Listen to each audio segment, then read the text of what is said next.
Good evening, everyone, and welcome to Black Literature, Black History.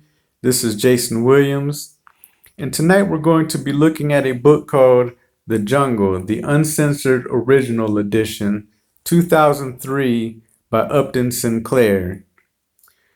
Now, this book is not the traditional Black literature, Black history book written by a Black American. However, the majority of American literature contains Black history in it. And this book most definitely does contain an important point in Black history that needs to be discussed, and we will be looking at that. However, the main reason why I chose this book is because it is a very well-written book, very well-researched book, and it is very relevant to the events that are going on today. Now, this book was written originally in 1904, where Upton Sinclair was given $500 to do research on the meatpacking industry. A socialist paper called Appeal to Reason gave him $500 to spend 7 weeks working in the meatpacking industry to write about mainly the exploitation of the workers. However, in writing about the exploitation of the workers, he also gave a very detailed description of how the meatpacking industry works and the power of the meatpacking industry, the power that that industry has in the United States. Now, recently during this pandemic, President Trump allowed the meatpacking industry to continue to function and give people meat, exploit their workers in horrible conditions because the meatpacking plants were the places that were all hotspots of COVID. However, even back in 1904, let me give you a quote. It says on page 321 in The Jungle, also, it has been proven that meat is unnecessary as a food, and meat is obviously more difficult to produce than vegetable food, less pleasant to prepare and handle, and more likely to be unclean. But what of that, so long as it tickles the palate more strongly? Now, when President Trump declared that the meatpacking industry can continue to exploit their workers, expose them to this pandemic, he also stated that it is necessary because we need to eat meat. All the way back in 1904, they were saying that meat is unnecessary as a food. I currently am a vegan, and I've been vegan for a few years now. And meat is not necessary as a food.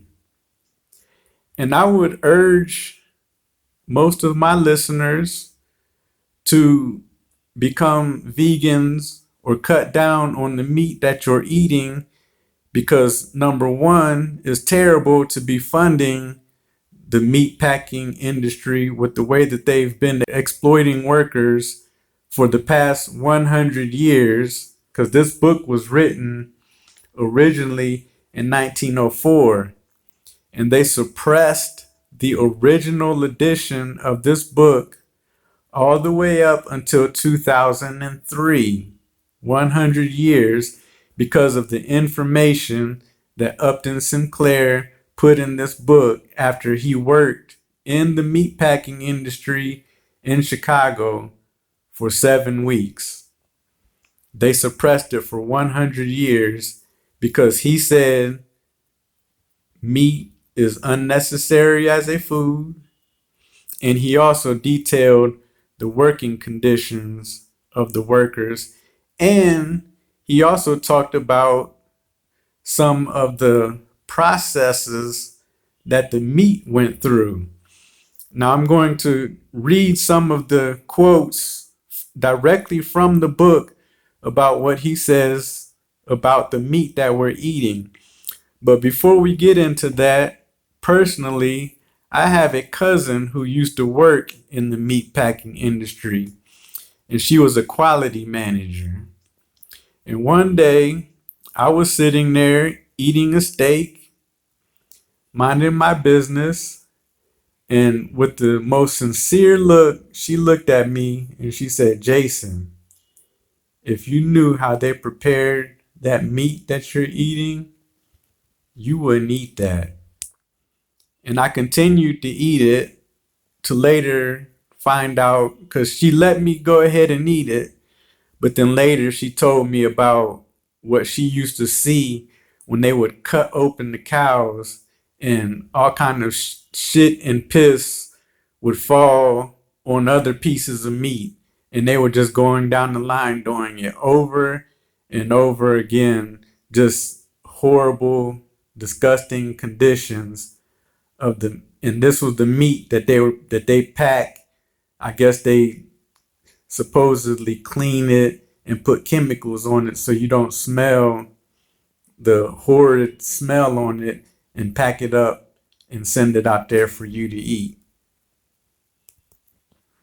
Now I'm going to read some quotes directly from this book about the meat that we eat today. I don't eat it anymore. I stopped eating it years ago, and I urge you to. Number one, for your health. Number two, there's no reason for you to be funding an organization that doesn't care about you, definitely doesn't care about you, and definitely does not care about the workers who are working in these facilities. As a matter of fact, this book is about a Lithuanian family who moved to Chicago to work. However, in the foreword of this book, which is 2003, they said that the Lithuanians have been replaced by Mexican in these meat packing plants, which is true. Okay, and here's another quote about meat that they don't want you to know about. Now, again, I'll repeat, this was originally written in 1904, and on page 106, it says this: "Here in America, it was the tradition that men and women who had been working hard all day and children who were growing had to have plenty of meat. There was no one to tell them that the nutriment that they got in meat cost them several times as much as if they had gotten it in oatmeal and beans and brown bread." Just simple and plain as that. Like, all of the stuff that you get in meat, you can get from plant-based food, and it's a better quality in plant-based foods. Protein, vitamins, all of the stuff that you can get in meat, you get in plant-based foods. And they always want to talk about B12. Well, B12 is supplemented to the animals when you get your B12 from the meat that you eat. Yeah, those animals are being supplemented with B12 in the grain and the crap that they pump into these animals. So B12, you can also get B12 from soy milk. They supplement soy milk with B12, so that's not a problem. But yes, in 1904, here in America, it was the tradition, as it is tradition now in 2020, that men and women who had been working hard all day and children who were growing had to have plenty of meat. There was no one to tell them that the nutriment they got in meat cost them several times as much as if they had gotten it in oatmeal and beans and brown bread. And that's another thing a lot of people say that they don't want to experiment with being vegan because they believe that it costs too much, because they're thinking about the imitation quote vegan food. But plant-based whole food diet is a lot less expensive than any meat. Plants, fruits, vegetables, breads, grains, pastas, all that stuff costs less than beef, chicken, pork, and all the other meats that you eat that's not necessary for your survival. You can live many years eating meat, but you'll end up getting heart disease or diabetes like the majority of Americans. But you can live a long, prosperous life by eating plant-based foods. And it's been shown in studies that actually a vegan diet can reverse heart disease. And here, I'll put the documentation here on the screen. Okay, first I'm going to read about sausage, then I'm going to read about pigs, then cattle, then the working conditions in these meatpacking plants, and then I'm going to go over the Black history that was covered in this book. So first, starting off with sausage. Quote, on page 82 in the Jungle, the Uncensored Original Edition. For murder it was that went on there upon the killing floor, systematic, deliberate, and hideous murder, and there was no other word for it, and nothing else could be said about it. They were slaughtering men there just as certainly as they were slaughtering cattle. They were grinding the bodies and souls of them and turning them into dollars and cents. And that is definitely the bottom line, dollars and cents. Back in 1904 and even now in 2020, the bottom line is dollars and cents. Slaughtering cattle, they were grinding the bodies and souls of them and turning them into dollars and cents. They were slaughtering men there just as certainly, which is definitely true today, because they don't care who's dying in the pandemic. They don't care if it's the hot spot. They don't care whatever. They want them people in there to work, and they want them people to make dollars and cents, even though it's been proven time and time and time again that meat is not a necessary food for humans to eat in order to survive. Dollars and cents. That's why this book was suppressed for 100 years. Another quote about sausage. The Jungle, the Uncensored Original Edition, page 82. Jurgis, he's the main character. Jurgis talked with someone who worked in the sausage rooms and who told him how now and then someone would lose a finger in the dangerous cutting machines, and how when that happened they would stop the machine, but only for a minute or so. If they could not find the finger, they would let it go and call it sausage, and it was grinding up men, as anyone will admit. See, dollars and cents. And you already know that you have no idea what is in sausage and hot dogs. It's 2020, so I'm sure that many of you know very good and well You should not be eating any sausage, any bologna, any hot dogs, because you have no idea what's in it. And after reading this book, even though it was written in 1904, don't think for 1 minute that anything has changed, because they continue to suppress this book till 2003.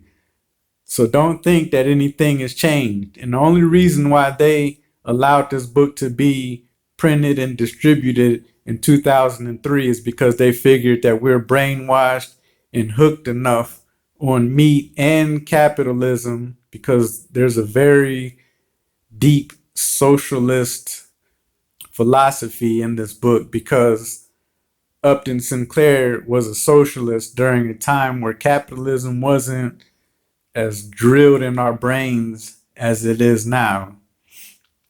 But don't think that anything has changed, because what you're seeing on TV when they're showing you these meat packing industries looking very clean and efficient, that's not the case. Because when they talk to those workers, I'm sure you guys seen the interview where the guy said Trump is allowing us to go to work and exploit us because he doesn't have to expose himself to the dangers that they're facing. Okay, and here's another quote. In the Jungle, the Uncensored Original Edition. And the reason why I keep saying this title is because you have to get this edition. There is the first edition that he came out with. He had to cut over 1/3 of the stuff that he wrote in the book in order to get it published in the first place. It's been published before, but the original edition was suppressed until 2003. So I keep reading the title so when you get this book, you can get The Jungle, the Uncensored Original Edition, 2003. Okay, and on page 87, it says, from the room where they kill the hogs in each of the plants go daily a certain number of carcasses marked with red tags, U.S. condemned. These hogs have been found to be tuberculosis, which means that the flesh had ptomaines in it. These ptomaines are deadly poisons and not germs which cooking can kill, but poisons which will remain and be fatal no matter what may be done to the meat. The government requires that these carcasses be tanked, that is, destroyed and turned into fertilizer, and it has stringent regulations as to exactly how it shall be done. The tanks are to be sealed at the bottom by a government employee, and the seals may not be removed till certain things have been done to destroy the meat. And with these laws before them, the men found it quite impossible to convince any inquirer that these tanks were ever kept open and the condemned meat that was thrown in at the top taken out at the bottom and made into sausage. Yet Jurgis met man after man who had seen this done with his own eyes, and some who had helped to do it. He grew interested and found that the knowledge of it was an everyday, matter-of-fact thing among men. See, they were just putting anything in sausage. Pigs with tuberculosis. Now, when you go to pick out fruit and vegetables, you get to look at it, check to see if it's ripe, and make sure that you pick the kind of fruit that you want to eat or the kind of vegetables that you want to eat. Now, 100% of the time that you look at fruits and vegetables, you see some that are rotten and not fit to be eaten. However, when you are picking your meat that's packaged, you have no idea what meat was dead before it was packaged, what meat was sick before it was packaged. And you know that millions and millions of cattle, pigs, and chickens, billions of chickens, are slaughtered every day, every year. However, you don't notice any talk or any speech about landfills being full of dead animals and the conditions that these animals live in. They do die, but you don't hear anything about the death. And that's because when these animals die, when these pigs die, when these cows die, they still take the meat, package it, and sell it to you. And much of the bad meat is made into sausage. And there's even worse descriptions of what is actually going into the sausage in this book. It talks about meat that's decayed, sitting out, and no longer able to be used, with rats, flies, maggots, and they just scoop it up and turn out sausage and turn out something that they have in here called canned meat, which one of Jurgis's relatives said that they wouldn't eat that if it was the last thing left on earth. So don't think these conditions have changed at all. When you pick up some sausage you eat, and I used to eat sausage, I love to eat sausage.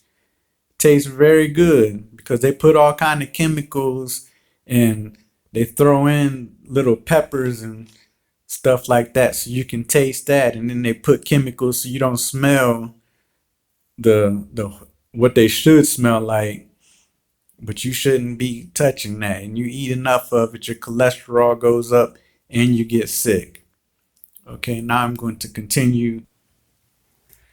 Okay, The Jungle, the Uncensored Original Edition, page 126.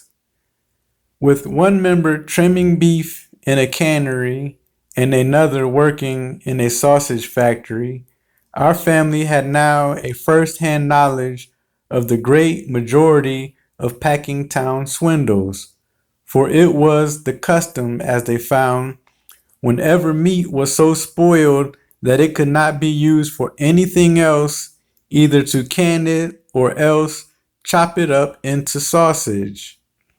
Okay, and then on page 127, there was never the least attention paid to what was cut up for sausage. There would come all the way back from Europe old sausage that had been rejected and that was moldy and white. It would be dosed with borax and glycerin and dumped into the hoppers and made over again for home consumption. There would be meat that had tumbled out on the floor, in the dirt and sawdust, where the workers had tramped and spit uncounted billions of consumption germs. There would be meat stored in great piles in rooms, and the water from leaky roofs would drip over it, and thousands of rats would race about on it. It was too dark in these storage places to see well, but a man could run his hand over these piles of meat and sweep off handfuls of the dried dung of rats. These rats were nuisances, and the packers would put poisoned bread out for them. They would die, and then rats, bread, and meat would go into the hoppers together. This is no fairy story and no joke. The meat would be shoveled into carts, and the man who did the shoveling would not trouble to lift out a rat even when he saw one. There were things that went into the sausage in comparison with which a poisoned rat was a tidbit. So that's what you're eating when you're eating sausage. And again, I'm just going to repeat, this edition was suppressed for 100 years in American literature. So why would you think that all of a sudden that they decided, well, we need to change this. And actually, more people are dying now of heart disease and obesity. Obesity is worse in the United States than it's ever been. More heart disease than there has ever been. And I have seen recent documentaries where they talk about much of the food rejected by many of the European nations are accepted by the United States. And that's horrible. We're supposed to be such an advanced nation, but when these other advanced nations say you can't bring that nasty food into our country and feed our people, United States takes that food with open arms. And that was happening 100 years ago, and it's still happening now. I've saw recent documentaries where they're doing that with fish and all kind of different foods that they won't let into Germany and they won't let into England, but they let it into the United States. A lot of that food from China is not accepted by these other nations, but the United States accepts it with open arms.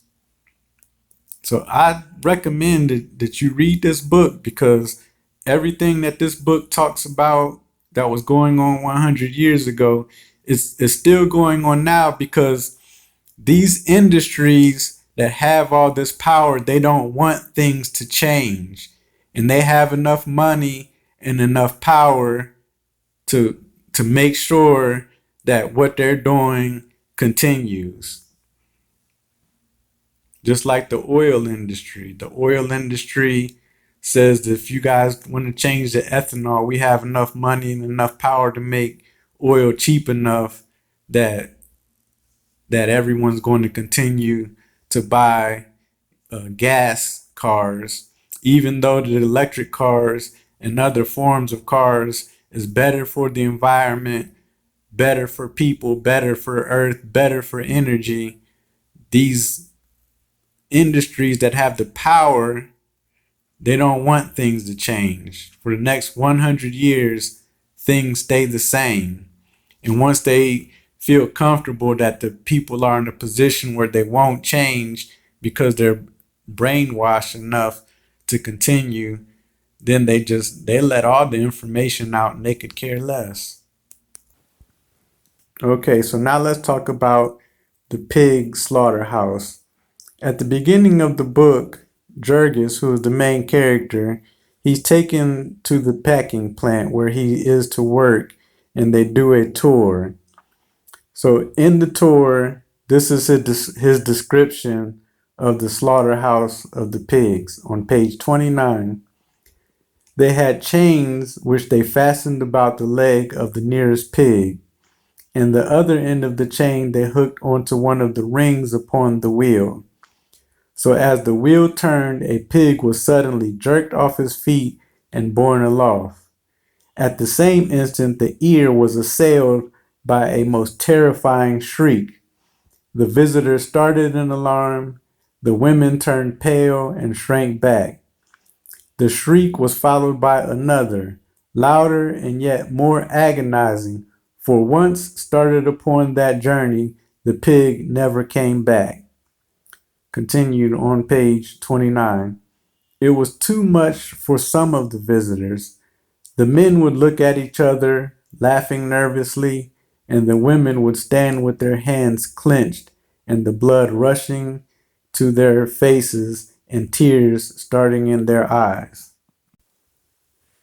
On page 31, now this is a long quote, but they get very detailed about the pork making. It was also very businesslike that one watched it fascinated.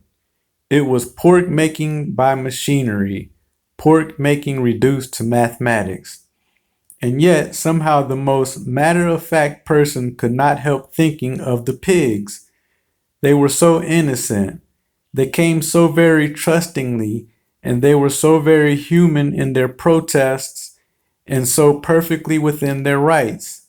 They had done nothing to deserve it, and it was adding insult to injury as the thing was done here, swinging them up in this cold-blooded, impersonal way, without a pretense at apology, without the homage of a tear. Now and then a visitor wept, to be sure, but this slaughtering machine ran on, visitors or no visitors. It was like some horrible crime committed in a dungeon, all unseen and unheeded, buried out of sight and memory. One could not stand and watch very long without becoming philosophical, without beginning to deal in symbols and similes, and to hear the pig squeal of the universe. Was it permitted to believe that there was nowhere upon the earth or above the earth a heaven for pigs where they were requited for all this suffering? Each one of these pigs was a separate creature. Some were white pigs, some were black, some were brown, some were spotted, some were old, some were young, some were long and lean, some were monstrous, and each of them had an individuality of his own, a will of his own, a hope and a heart's desire which was full of self-confidence, self-importance, and sense of dignity. And trusting and strong in faith, he had gone about his business, the while a black shadow hung over him. A horrid fate waited in his pathway. Now suddenly it had swooped upon him and had seized him by the leg. Relentless, remorseless, it was. All his protests, his screams, were nothing to it. It did its cruel will with him, as if his wishes, his feelings, had simply no existence at all. It cut his throat and watched him gasp out his life.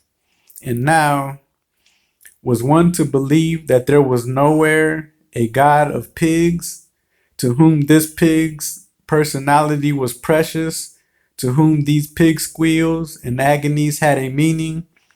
Who would take this pig into his arms and comfort him, reward him for his work well done, and show him the meaning of his sacrifice? For all the while there was a meaning, if only the poor pig could have known it. Perhaps if he had, he would not have squealed at all, but died happy. If only he had known that he was to figure in the bank account of some great captain of industry, and perhaps to found a university or endow a handful of libraries when the captain of industry died. It is one of the crimes of commercialism that it thus cruelly leaves its victims to grope in darkness, that delicate women and little children who toil and groan in factories and mines and sweatshops and die of starvation and loathsome diseases are not taught and consoled by the reflection that they are adding to the wealth of society and to the power and greatness of some eminent philanthropist. Perhaps some glimmering of this truth was in the thoughts of our humble-minded Jurgis as he turned on to go with the rest of the party and muttered, "Deweys, but I'm glad I'm not a pig." So you can see in this quote how they related the fate of the pig with the worker of that time period. And he talked about women and children because in this book it talks about child labor, which we're going to get into that too. This video might be a while, but there's many things covered in this book that are worth mentioning and talking about. But that there's not much for me to say about that quote because it's very deep, and it's, even though it's deep, it's very simple, and it explains itself at the in the end of the last paragraphs where they compare the fate of the pig to the workers in the factories, mining, sweatshops, working until they drop, all for the some rich bank account of some philanthropist who put up a library or something, even though they care nothing at all about the workers who die in their factories. They care as much for their workers as they do for the pigs that they're killing in these factories. And then it talks about the inspection of the pigs. Okay, on page 31, it talks about the inspector or the the quality manager. While he was talking with you, so if he had a conversation with someone, while he was talking with you, you could hardly be so tactless as to notice that a dozen carcasses were passing him untouched. And then it goes again, as I repeated before, to say the spoiled meats went to be doctored. So they weren't even paying attention to a lot of these meats that were passing to be inspected. And this is probably what my cousin was talking about when she said that she was seeing these carcasses being cut and the pee and the poop and everything was just splattering over and just going through the motions. And if these industries have the power to make the president of the United States allow them to continue to function, you know that the inspectors and whoever's working there have no say into what's going to pass through and not pass through.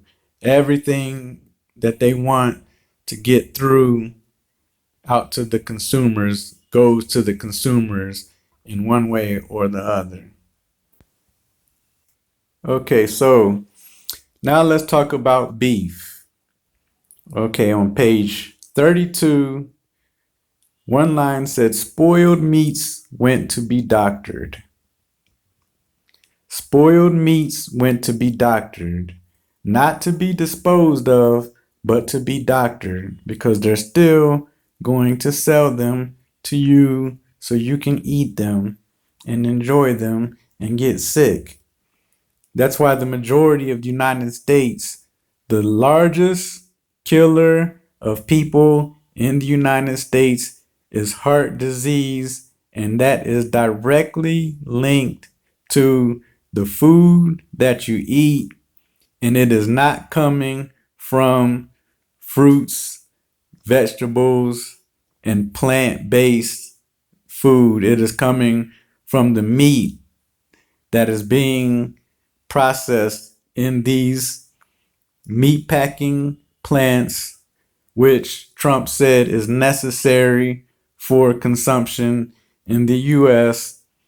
Spoiled meats went to be doctored on page 32.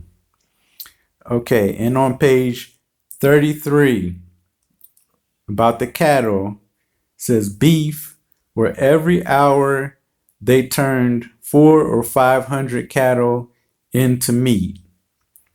Every hour. And that was back in 1904. If anything has changed today, they're doing a lot more than 400 or 500 cattle into meat in these little beef industries.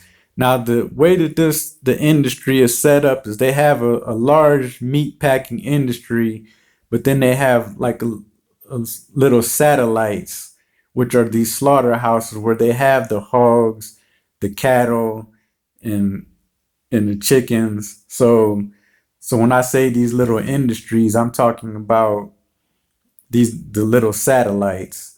So beef, where every hour they turned 400 or 500 cattle into meat. Okay, and here's a description of the cattle plant. Along one side of the room ran a narrow gallery, a few feet from the floor.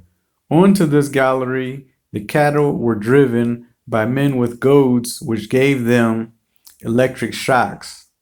Once crowded into here, the creatures were prisoned, each in a separate pen by gates that shut, leaving them no room to turn around.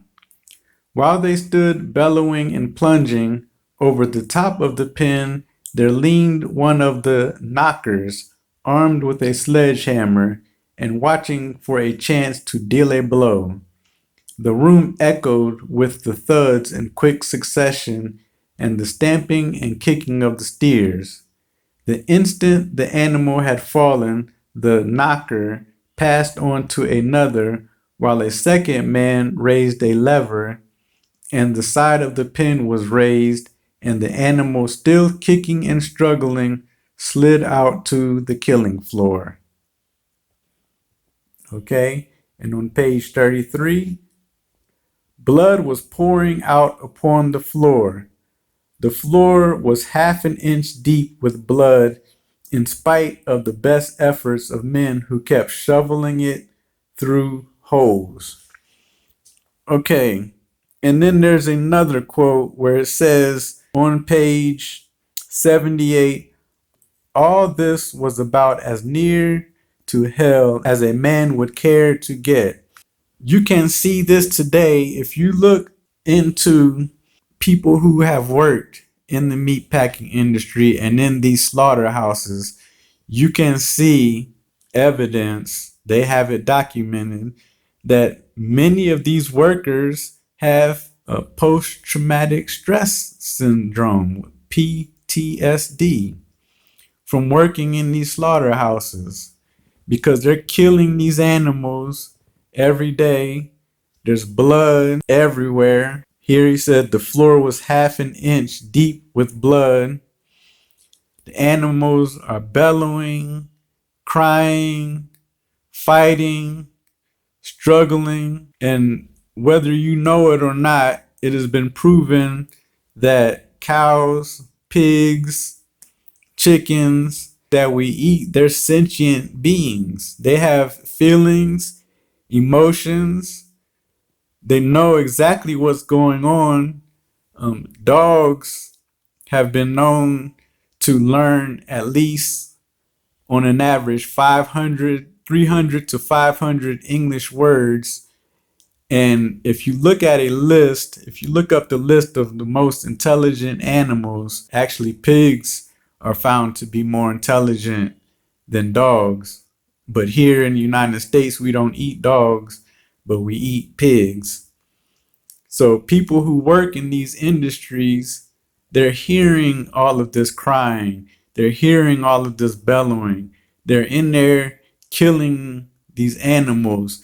They're seeing the blood. They're dreaming about the blood. And the next thing they know, they got PTSD, like they've been in a war. And that's also because of the terrible working conditions that they're in. And the reason why the people work at these facilities is because many of them are foreigners, they're immigrants, and there's nothing else that they can do. They are getting offered a job to do some terrible work that other people won't do, and they have mouths to feed, so they take these jobs. Okay, now I'm going to read a description of the working conditions that these people worked under in the meat packing plants. And you're going to have to forgive me for some of the names because these are Lithuanian names and I have no idea how to pronounce them. On page 91 in the Jungle, the Uncensored Original Edition by Upton Sinclair. When Jurgis had first inspected the packing plants with Swazilis, he had marveled while he listened to the tale of all the things that were made out of the carcasses of animals and of all the lesser industries that were maintained there. Now he found that each one of these lesser industries was a separate little inferno, in its way as horrible as the killing floor, the source and fountain of them all. The workers in each of them had their own peculiar diseases, and the wandering visitor might be skeptical about all the swindles, but he could not be skeptical about these, for the worker bore the evidence of them about on his own person. Generally, he had only to hold out his hand. There were the men in the pickle rooms, for instance, where old Antanas had gotten his death. Scarce a one of these that had not some spot of horror on his person. Let a man so much as scrape his finger pushing a truck in the pickle rooms, and like as not, he would have a sore that would put him out of the world. All of the joints in his fingers might be eaten by the acid one by one. Of the butchers and floormen, the beef boners and trimmers, and all those who use knives, you could scarcely find a person who had the use of his thumb. Time and time again, the base of it had been slashed till it was a mere lump of flesh against which the man pressed the knife to hold it. The hands of these men would be crisscrossed with cuts until you could no longer pretend to count them or to trace them. They would have no nails. They had worn them off pulling hides. Their knuckles were swollen so that their fingers spread out like a fan. There were men who worked in the cooking rooms in the midst of steam and sickening odors by artificial light. In these rooms, the germs of tuberculosis might live for 2 years, but the supply is renewed every hour.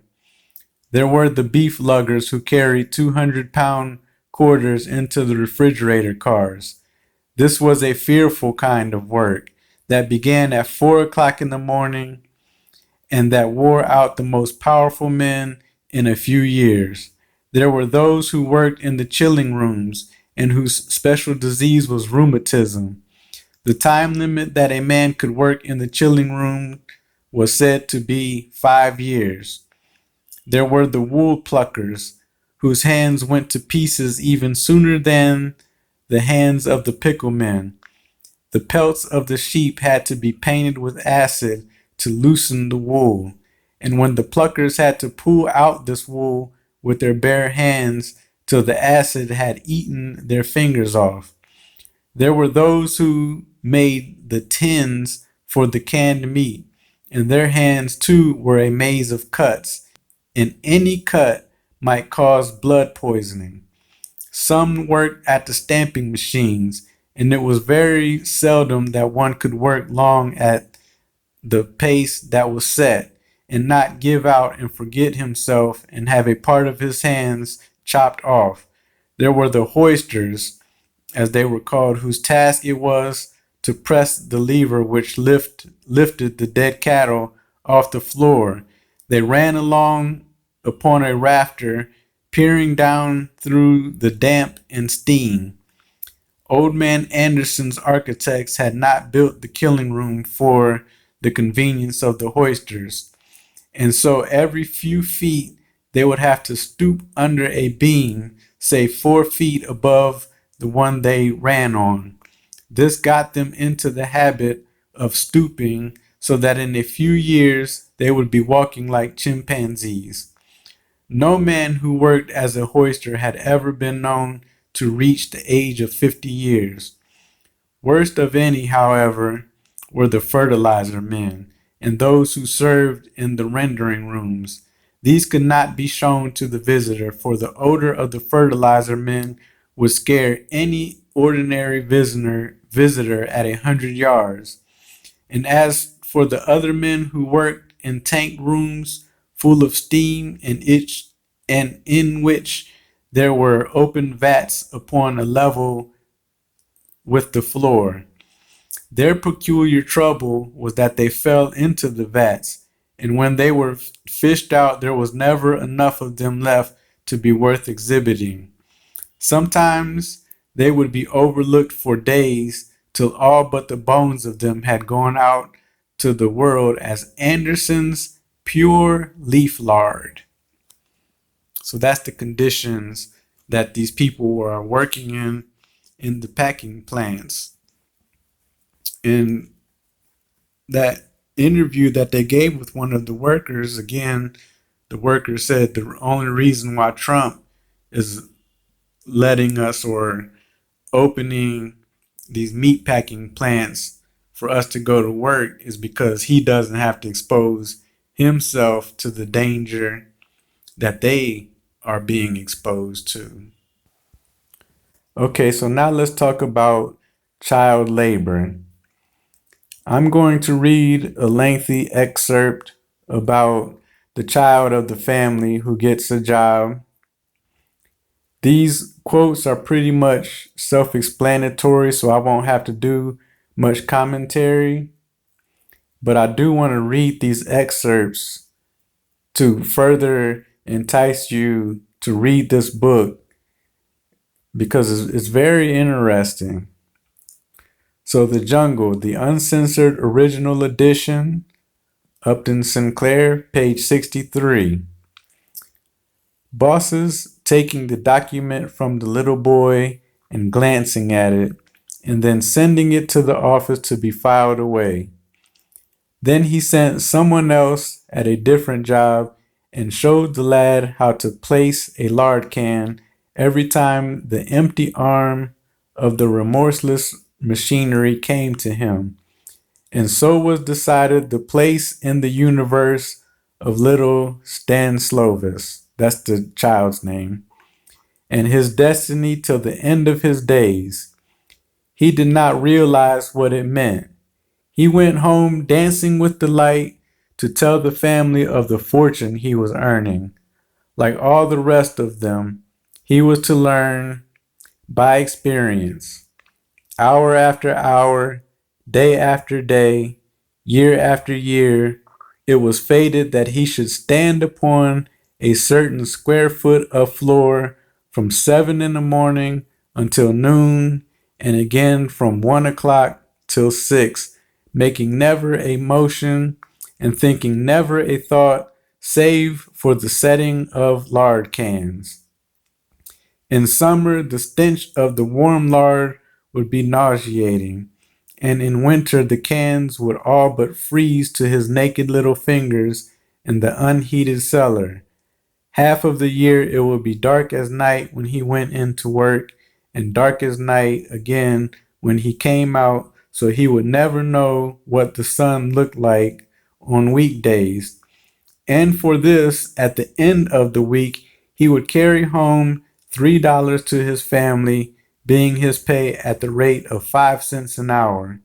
And, as it happened, just about exactly his proper share of the total earnings of the 1.75 million of children under 15 years of age who are now engaged in earning their livings in this glorious land of freedom. Okay, some of us can relate to this, especially where he said, you go in so early in the morning that it's dark when you go in, and then you come out in the evening and it's dark. During the winter seasons in the Midwest, this is exactly what the experience is.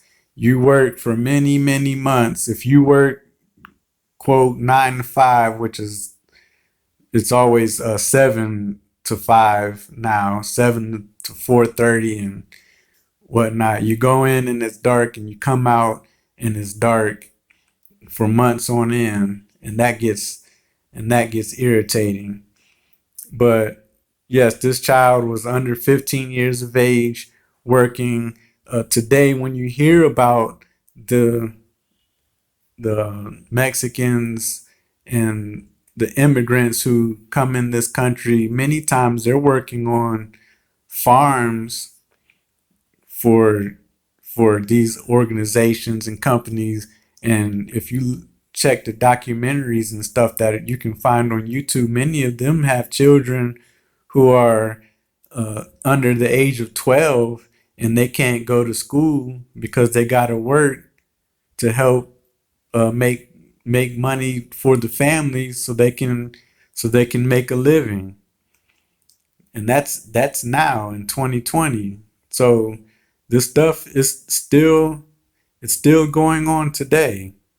And this little Stan Slova, he did end up going through some trouble. His ears froze, or his fingers froze, and then he ended up dying during the course of this novel.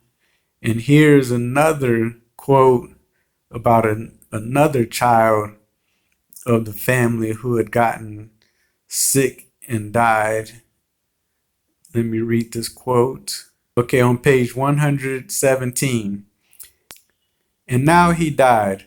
Perhaps it was the smoked sausage he had eaten that morning, which may have been made out of some of the tuberculosis pork that is taken out at the bottom of the tank. At any rate, an hour after eating it, the child had begun to cry with pain, and in another hour he was rolling about on the floor in convulsions. So this is about the food again.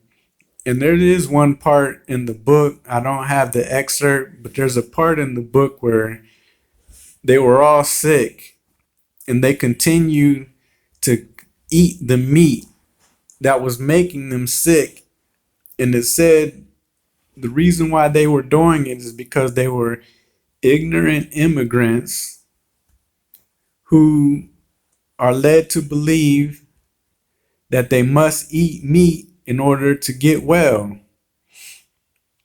So even though they couldn't afford it, because this family was struggling, even though they couldn't afford it, they continued to struggle and buy meat because they felt that they needed to eat it. And this little excerpt that I just read, it said that that child may have died because of the smoked sausage that he had eaten.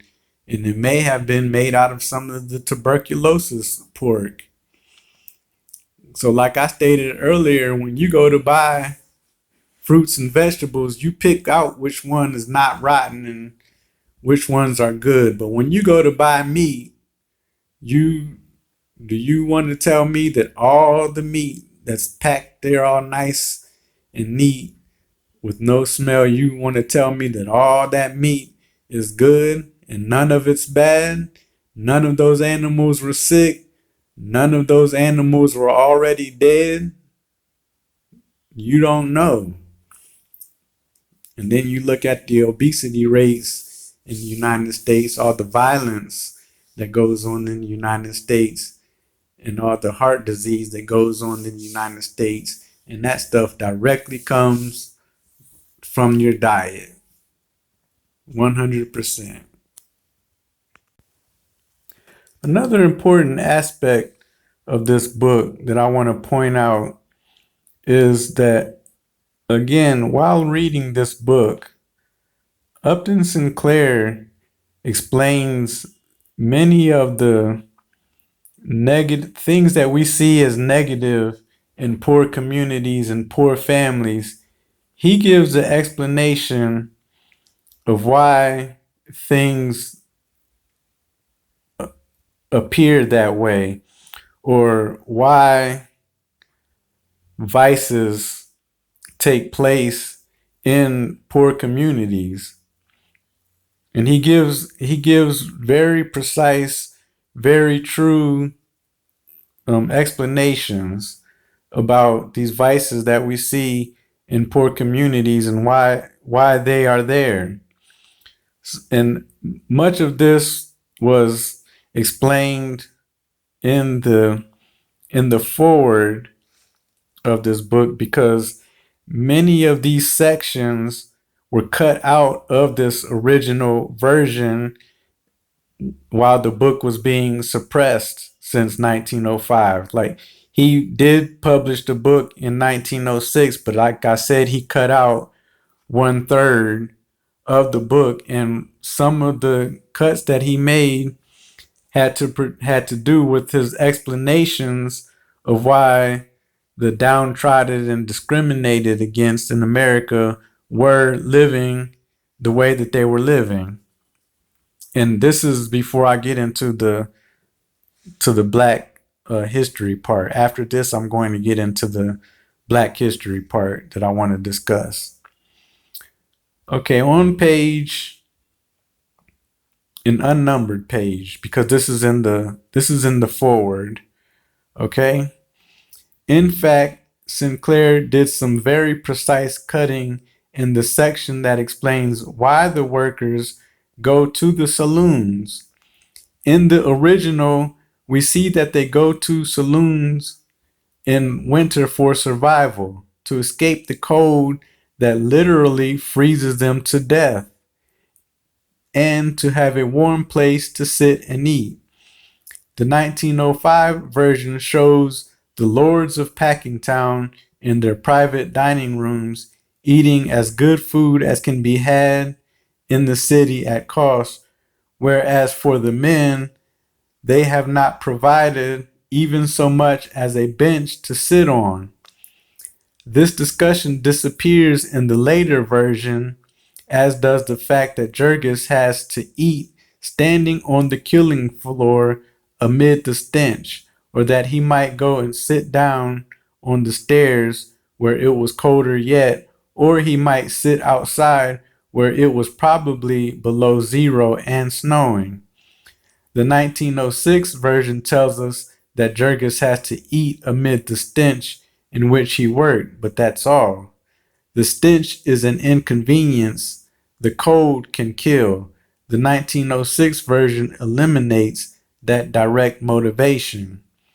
See, and it's very important to read the foreword in this original edition in 2003, because the editor talks about all of the cuts that were made and why the cuts were made. And it's very interesting to see the cuts that were made, the presidents who reviewed this book and asked actually why is this book being written, the research and the capitalist tricks of the trade. They tried to get the book copyrighted in the 80s. The original edition was taken by a publisher, but it was not distributed. The publisher took it, put it in some crazy font that had never been used for a book before.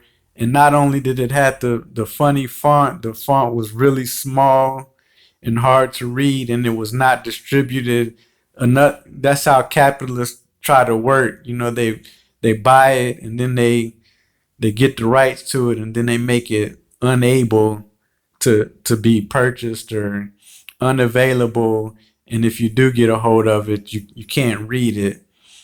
So read the forward of this book, because it's funny. This is why a lot of people were against capitalism, because all of the tricks and all of the loopholes and the trickery in the capitalist system. Or they let you come out with the book and then they buy up all the books. You know, some corporation with all the money, they buy up all the books as they come out. That way no one gets to read it. All of that stuff is in the foreword, so I recommend that you read it. Okay, so now let's get into the Black History section of the book, which it's all negative, but it's still all true. Like I said, Upton Sinclair worked in this industry for 7 weeks, and what he talks about with the black people has not only happened and been discussed in this book, it has happened on various occasions. it's criticized because it's real harsh in this discussion of black people, and that's against the quote socialist philosophy. However, it's still very true. Okay, so now let's get into the Black history part of the book. And I'm going to start off by reading the excerpt from the foreword. Now, when I say what they talk about black people and it being true, I'm not talking about the prejudiced language or the negative language that they're using to describe the black people. I'm talking about the actual use of black people that has been going on in America for many times, and it shows up in many books. This is a description of black people being brought in as scabs to break a strike. So the language is very negative, very racist, because a scab is a person who breaks a strike. So you go on strike for a cause, and then they bring in someone else just to take your place, which basically weakens your position because they got other people to work. And that's very negative. And so I'm going to read the excerpt, and then I'm going to give more commentary to explain the black history. And it's negative. Likewise, Sinclair's racism and misogyny are problematic. At times, they seem to go directly against the socialist cause. In the description of the beef strike on page 236 to 252, the narrator uses extreme language to talk about the blacks brought in as scabs. A howling throng of 3,000 or 4,000 surged about, men and women, young white girls from the country rubbing elbows with big buck Negroes with daggers in their boots, while rows of woolly heads peered from every window of the surrounding factories. The ancestors of these black people had been savages in Africa. Now, for the first time, they were free, free to gratify every passion, free to wreck themselves. They were wanted to break a strike, and when it was broken, they would be shipped away. So whiskey and women were brought in by the carload and sold to them, and hell was let loose in the yards. In this quotation, we hear both racial prejudice and some understanding of how the blacks were being used by the packing companies.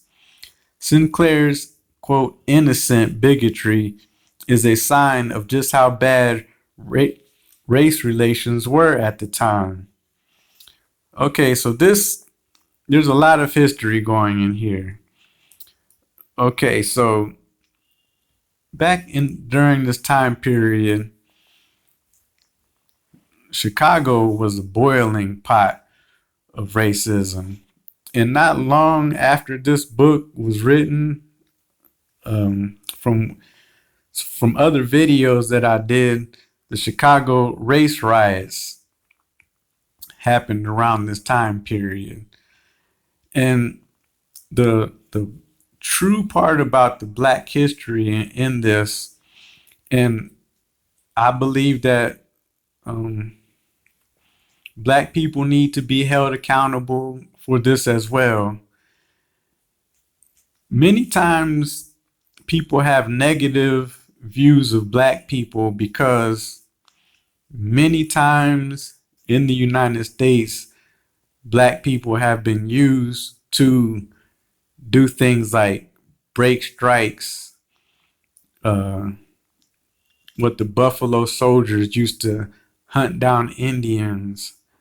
Black soldiers were sent to the Philippines to fight. Black soldiers were sent to Cuba to fight. Black soldiers were sent down into Mexico to fight. whenever there was something that white Americans didn't want to do, or if there was something negative that they wanted to do, they would use black people to do it, and black people would go ahead and do it. So there, in this book, they use black people to break strikes. The black people were being brought up from the South to break the strikes, and the black people knew that they were being used to break a strike, but they didn't care. So there's some accountability. I know that black people were poor and didn't have anything, and here they're being offered money. So they took those jobs, but they knew that they were breaking strikes. They knew that they were weakening the position of workers. And this is, at this time, it was modern day slavery. They worked these people, and then to pacify them, they gave them whiskey, keep them drunk, give them loose women and stuff because they were away from their homes. And that tactic is still being used today. I used to work for a labor union, and the workers would come in to complain to me. Many of them were immigrants, and they would complain to me about other immigrants. Like the Russians would come in and complain about the Africans, and the Africans would come in and complain about the Mexicans, and the Mexicans would complain about the Guatemalans and the Asians, and all of this stuff. They were arguing when the corporation was the one mostly responsible for all the trouble that's going on. So this quote that I read here is very negative about black people, but black people were allowing themselves to be used and put in this position. And they didn't care as long as they had their job. Now, later in the book, when they're, because in many during this time period, many books would have, towards the end of the book, a very long commentary about their socialist or communist views. It explains to the workers, why are you focusing all your rage and negativity towards blacks? Black people didn't build these factories. Black people didn't put you in these conditions. Black people aren't the ones who are giving you low wages. So don't focus all of your negative energy towards black people. Focus your energy towards the real enemy, which is the meatpacking plants. But what I say also is that black people need to hold some accountability for this, because I've seen on many YouTube pages, and I've seen in commentary where people were always saying, well, black people were always seen negative here and there when we've never done anything to anyone.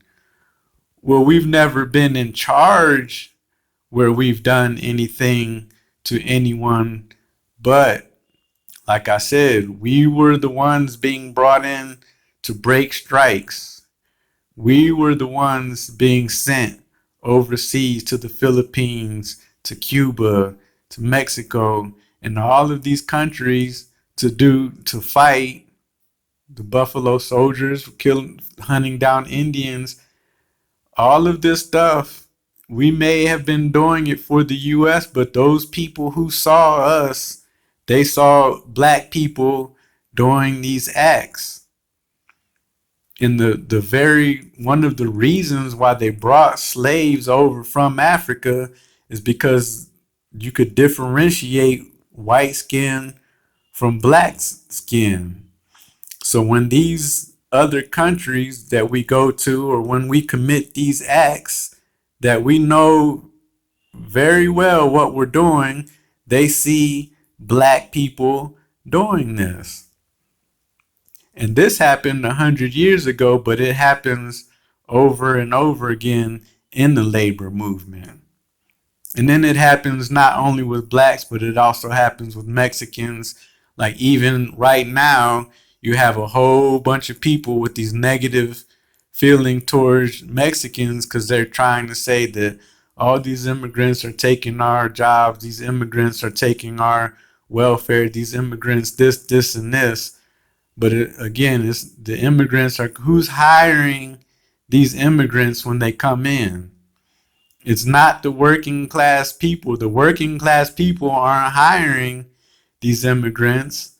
It's the rich people who are hiring these immigrants. They're not coming in and just taking jobs from other people. They're coming in because they're being paid low wages. They're not getting paid any type of insurance. They're not getting paid any type of retirement or anything.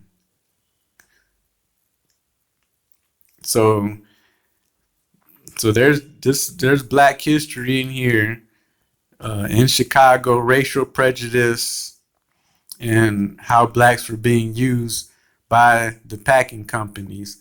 The other book where it talks about blacks being brought in from the South to break a strike is in a book called The Harbor by Ernest Poole. And that's a very good book to read about the workers' rights and the workers' movement. And there's articles about unions and black people in unions and things like that. And sometime I'm going to do a commentary about the racism that goes on in unions, because I work for a union, and I have some very negative points to make about the specific union that I worked for, but that's going to be in another video.